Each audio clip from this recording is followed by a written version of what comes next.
Asia কাপে আজ Pakistan Sri Lanka match, বাংলাদেশের খেলা নাই। কিন্তু আপনি যদি আমাকে এটা বলেন তাহলে আমি মানব না। বাংলাদেশের আজকে খেলা আছে, এই পাকিস্তান শ্রীলঙ্কা ম্যাচেই বাংলাদেশ আছে, প্রবল ভাবেই আছে। কতটা প্রবল ভাবে? এই ম্যাচে যদি পাকিস্তান হেরে যায় শ্রীলঙ্কার কাছে, তাহলে এশিয়া কাপের ফাইনাল বাংলাদেশ খেলবে, খেলবেই খেলবে। কেউ সেটা আটকাতে পারবে না। ভারত পারবে না, শ্রীলঙ্কা পারবে না, পাকিস্তান পারবে না। আজকের ম্যাচের রেজাল্টটা বাংলাদেশের জন্য এতটাই গুরুত্বপূর্ণ, কেননা এইখানে একটা হিসাবের মারপ্যাচ রয়েছে, এইখানে একটা ফাইনালের সমীকরণ রয়েছে। সো শ্রীলঙ্কা যদি আজকে পাকিস্তানকে হারিয়ে দেয়, আমরা বলতে পারি যে 28 তারিখে এশিয়া কাপের ফাইনালটা বাংলাদেশ খেলছেই। কিভাবে, কেন আমি এত জোর দিয়ে বলছি, হিসাবের মারপ্যাচটা কোথায়, ফাইনালের সমীকরণটা কোথায়, সেইটা যখন আপনি শুনবেন তখন আজকে আপনি আবারও সেই গ্রুপ পর্বের শেষ ম্যাচের মতো শ্রীলঙ্কার পক্ষে গলা ফাটাবেন। শ্রীলঙ্কার হয়ে হচ্ছে গিয়ে আমরা সোশ্যাল মিডিয়াতে ঝড় তুলবো। আমরা ওই যে শ্রীলঙ্কার জাতীয় সঙ্গীত নিয়ে এটি আজকের জন্য আমরা শ্রীলঙ্কান হয়ে গেছি, আমাদের কোনো নাগিন ডার্বি নেই, আমাদের কোনো টাইম আউট বিতর্ক নেই, আবার আমরা বন্ধু বন্ধু হয়ে গেছি শ্রীলঙ্কার। ওইরকম একটা অবস্থাতে আপনি চলে যাবেন, যে কোনো মূল্যে শ্রীলঙ্কা যেন পাকিস্তানকে হারায় সেই প্রার্থনায় আপনি আসলে বসে যাবেন। কিভাবে? আজকের এই ম্যাচটাতে যদি শ্রীলঙ্কা জেতে তাহলে তাদের হলো হচ্ছে গিয়ে 2 পয়েন্ট। প্রথম ম্যাচটা তারা বাংলাদেশের কাছে হেরেছে, আর বাংলাদেশের অলরেডি 2 পয়েন্ট রয়েছে। প্রথম ম্যাচটা শ্রীলঙ্কাকে হারিয়েছি আমরা। সো পাকিস্তানকে যদি আজকে শ্রীলঙ্কা হারায়, পাকিস্তানের 2 ম্যাচ শেষে 0 পয়েন্টই থাকবে, কেননা তারা প্রথম ম্যাচও ভারতের কাছে হেরেছে। এখন 2 ম্যাচ খেলে শ্রীলঙ্কার 2 পয়েন্ট, 1 ম্যাচ খেলে বাংলাদেশের 2 পয়েন্ট, 2 ম্যাচ খেলে পাকিস্তানের 0 পয়েন্ট। পাকিস্তানের তো আর সেই ক্ষেত্রে 2 পয়েন্টের বেশি হওয়ার সুযোগ নাই। সেই 2 পয়েন্টটা হতে পারে কার সাথে? বাংলাদেশের সাথে ম্যাচে। পাকিস্তান আগের 2টা ম্যাচে, এই প্রথম 2টা ম্যাচে ভারতের কাছে হারার পরে, শ্রীলঙ্কার কাছে হারার পরে, লাস্ট ম্যাচে পাকিস্তানকে হারানোটা তখন বাংলাদেশের জন্য তুলনামূলক অনেক সহজই হয়ে যাওয়ার কথা। আর আমাদের সামনে একটা খুবই সিম্পল ইকুয়েশন, আজকে পাকিস্তান হেরে গেলে আগামীকাল পরশু ভারত এবং পাকিস্তানের বিপক্ষে যে বাংলাদেশের 2টো ম্যাচ রয়েছে, সেই 2টা ম্যাচের একটা ম্যাচে যদি বাংলাদেশ জেতি আমরা, সেই ক্ষেত্রেই পাকিস্তান আমাদের পেছনে পড়ে যাবে, ফর শিওর পড়ে যাবে, পয়েন্টই তো আমাদের আর ধরতে পারবেন না। এখন পাকিস্তানকে পেছনে ফেলাই কি বাংলাদেশের ফাইনালে ওঠার পূর্ব শর্ত? না, একটা শর্ত, কিন্তু আরো একটা শর্ত তো রয়েছে। পাকিস্তানকে শুধু পেছনে ফেললে হবে না, ভারত এবং শ্রীলঙ্কা এই 2টা দলের একটা দলকেও তো পেছনে ফেলতে হবে। এবং সেই জন্য আজকের ম্যাচে শ্রীলঙ্কার জয়টা পাকিস্তানের বিপক্ষে ভীষণ ভীষণ ভীষণ রকম গুরুত্বপূর্ণ। সেই ক্ষেত্রে এই 2 দলের একটা দলকে বাংলাদেশের পক্ষে পেছনে ফেলা সম্ভব, এবং সেই দলটা তখন গিয়ে আবারও শ্রীলঙ্কা হয়ে যাওয়াটা সম্ভব, আবারও তখন আমাদের শ্রীলঙ্কাকে শত্রু করে নেওয়াটা সম্ভব। কিভাবে? শ্রীলঙ্কা আজকে যদি জেতে তাহলে তাদের 2 পয়েন্ট হবে, একটা জয়ে। এই লাস্ট ম্যাচটা কিন্তু শ্রীলঙ্কা খেলবে ভারতের বিপক্ষে। সো ভারত ওই ম্যাচটা কি কোনোভাবে হালকাভাবে নেওয়ার সুযোগ রয়েছে, স্পেশালি যদি বাংলাদেশ বাকি 2 ম্যাচের মধ্যে একটা ম্যাচ জিতে যায় ভারতের বিপক্ষে অথবা পাকিস্তানের বিপক্ষে, অর্থাৎ ইন দ্যাট কেস বাংলাদেশের 4 পয়েন্ট হয়ে যাবে। শ্রীলঙ্কা আজকে পাকিস্তানকে হারাবে ধরে নিয়ে তো আলোচনাটা করছি, শ্রীলঙ্কার 2 পয়েন্ট। ভারতের ধরেন ভারত যদি হচ্ছে গিয়ে বাংলাদেশকেও হারায় পরের ম্যাচটাতে, তাহলেও তো ভারতের 4 পয়েন্টই না হলো। আর বাংলাদেশের কাছে যদি তারা হেরে যায় তাহলে তো তাদের জন্য ডু অর ডাই ম্যাচ, শ্রীলঙ্কাকে হারাতে হবে। বাংলাদেশকে যদি তারা হারায়ও তাহলেও তাদের 4 পয়েন্ট হবে, এবং শেষ ম্যাচে তারা জানবে যে শ্রীলঙ্কার কাছে যদি ভারত হেরে যায়, ভারত 4 পয়েন্টেই থাকবে। শ্রীলঙ্কার কাছে হেরে গেলে শ্রীলঙ্কারও তখন 4 পয়েন্ট হয়ে যাবে, এবং বাংলাদেশেরও 4 পয়েন্ট। ভারত, শ্রীলঙ্কা, বাংলাদেশ এই 3টা দলের সমান 4 পয়েন্ট হলে নেট রান রেটে যেই 2টা দল এগিয়ে থাকবে সেই 2টা দল ফাইনাল খেলবে। এত বড় রিস্ক কি ভারত নিবে? ভারত কি এই জায়গাটাতে শ্রীলঙ্কার বিপক্ষে লাস্ট ম্যাচ সেই ক্ষেত্রে হালকাভাবে নেয়ার মতো কোনো অবস্থাতে থাকবে? থাকবেই না, প্রশ্নই ওঠে না। ফলে ভারত ওই শেষ ম্যাচটাতে শ্রীলঙ্কার বিপক্ষে সর্বশক্তি নিয়ে ঝাঁপিয়ে পড়ার কথা, এবং ভারতের সেই সর্বশক্তি নিয়ে ঝাঁপিয়ে পড়ার অর্থ একটাই, ম্যাচটা তাদের জেতারই কথা। তাহলে শ্রীলঙ্কা তো যেই 2 পয়েন্ট আছে সেই 2 পয়েন্টে পাকিস্তানের বিপক্ষে আছে জিতলে সেই 2 পয়েন্টে থাকবে, তারা ভারতের কাছে হেরে যদি যায়, বাংলাদেশের 2 পয়েন্টের সঙ্গে যদি আমরা বাকি 2 ম্যাচের একটা জিতে পারি, স্পেশালি পাকিস্তানকে টার্গেট করে যদি সেইটা আমরা জিততে পারি, ভারতের সঙ্গে জিতলে তো খুবই ভালো, তখন তো ভারতও উল্টা মানে আরো বেশি বাটে পড়ে যাবে, চাপে পড়ে যাবে।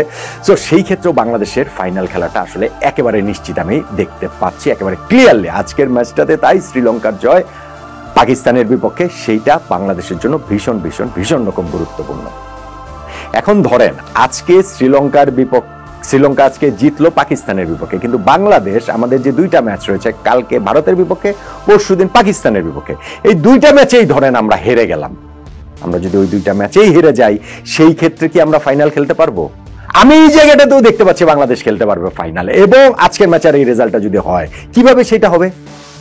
ধরেন বাংলাদেশ যদি পরের দুইটা ম্যাচে হেরে যায়, আমরা আসলে 2 পয়েন্টেই থাকলাম, রাইট? পাকিস্তান তো আজকে হেরে যাবে সেটা নিয়ে আলোচনা করছি। পাকিস্তান লাস্ট ম্যাচে সেক্ষেত্রে বাংলাদেশ একা হারালো, পাকিস্তানেরও 2 পয়েন্ট হলো। আর শ্রীলঙ্কা আজকে জিতলে তাদের 2 পয়েন্ট হবে, তারা তো আর লাস্ট ম্যাচ ভারতের বিপক্ষে জিতবে না। ইন দ্যাট সেন্স আমি বলছি যে ভারত ফাইনালে ওঠার আগে নিশ্চিতভাবেই তারা হালকাভাবে নিবে না, বা সম্ভাব্য এক ফাইনালিস্টের এগেনস্টে হেরে তারা ফাইনাল খেলতে চাইবে না। হ্যাঁ, গত এশিয়া কাপের কথা যদি আপনি বলেন, লাস্ট ম্যাচটা বাংলাদেশের বিপক্ষে ভারত কিন্তু হচ্ছে গিয়ে তাদের রিজার্ভ বেঞ্চের অনেকে নিয়ে খেলেছিল এবং তারা হেরে গিয়েছিল, কিন্তু সেই ম্যাচটাতে তো বাংলাদেশ তখন অলরেডি এশিয়া কাপ থেকে আউট হয়ে গিয়েছে। শ্রীলঙ্কা যে ইকুয়েশনের কথা আমি বলছি, তখন ওই ভারতের বিপক্ষে যে ম্যাচটা খেলবে 26 তারিখ, ততক্ষণে তো তারা ইকুয়েশন থেকে আউট হবে না।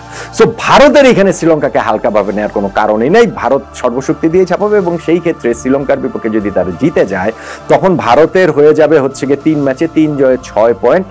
বাংলাদেশ, পাকিস্তান, শ্রীলঙ্কা 3টা দলেরই 3 ম্যাচে 1 জয়ে সুপার 4 পর্বে 2 পয়েন্ট করে থাকবে। ফলে এই 3টা দলের মধ্যে যেই দলটার একটা দলের ইনফ্যাক্ট একটা দল তো ভারত ফাইনালে উঠে গেছে, এবং এই 3 দলের মধ্যে বাংলাদেশ, পাকিস্তান, শ্রীলঙ্কার মধ্যে নেট রান রেট যাদের ভালো থাকবে তারাই ফাইনাল খেলবে, এবং সেই নেট রান রেটের জায়গাটাতেও কিন্তু বাংলাদেশের একটা অ্যাডভান্টেজের জায়গাটা রয়েছে। সেইটা কি? প্রথম ম্যাচে আমরা শ্রীলঙ্কার বিপক্ষে জিতেছি, জেতার পরে আমাদের এই মুহূর্তে নেট রান রেট +0.121, শ্রীলঙ্কার নেট রান রেট -0.121। পাকিস্তান ভারতের কাছে ম্যাচটা হেরে গিয়েছে, যতটা বড় ব্যবধানে হারবে বলে আশা করছিলাম, প্রত্যাশা করছিলাম, সেই ব্যবধানটা অত হয় নাই, বরং 7 বল হাতে রেখে 6 উইকেটে তারা হেরেছে। তাতে করেও কিন্তু তারা নেট রান রেটে পাকিস্তান এখন বাংলাদেশের চেয়ে পেছনে পড়ে আছে। পাকিস্তানের নেট রান রেট -0.689।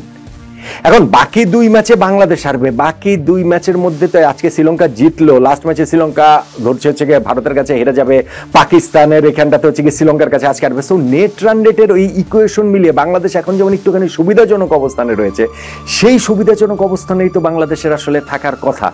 শ্রীলঙ্কা আমাদের চেয়ে পিছিয়ে আছে, সেইটাকে কাভার করে তারা কতটুকু এগিয়ে যেতে পারবে এই ম্যাচে। আবার লাস্ট ম্যাচে তারা ভারতের কাছে হারলে তো আবার আরো অনেকখানি পিছিয়ে যাবে।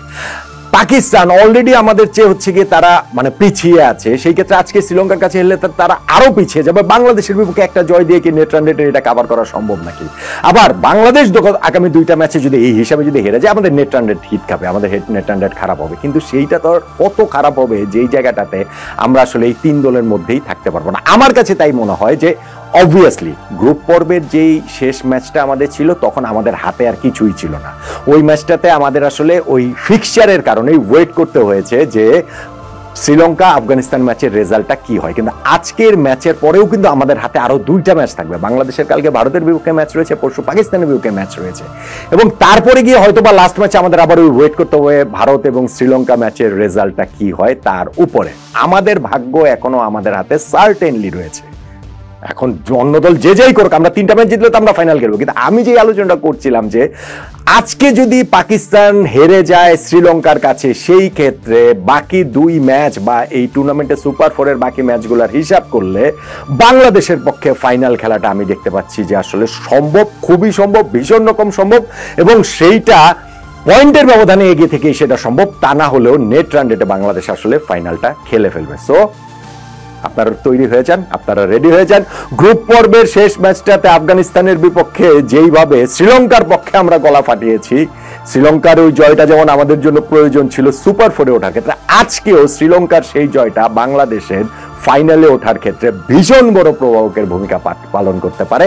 আজকের ম্যাচে শ্রীলঙ্কা যদি জেতে পাকিস্তানের বিপক্ষে, আমি দেখতে পাচ্ছি 28 তারিখে এশিয়া কাপের ফাইনাল বাংলাদেশ খেলবেই প্রবাবলি ভারত পাকিস্তান 2 দলের কোনো একটা দলের বিপক্ষে অন্ততপক্ষে জয় নিয়েই বাংলাদেশ এশিয়া কাপের ফাইনাল খেলবে। তখন তার আগে আজকের ম্যাচটাতে পাকিস্তানের পরাজয়টা খুব দরকার, শ্রীলঙ্কার জয়টা খুব দরকার। শ্রীলঙ্কার পক্ষে আজকে আমাদের গলা ফাটানোটা দরকার। জিতবে না আজকে শ্রীলঙ্কা আজকে বাংলাদেশের বন্ধু, বাংলাদেশের আজকে আবার আমরা বন্ধু, সেই উপকারটা করবে না? বলেন তো দেখি।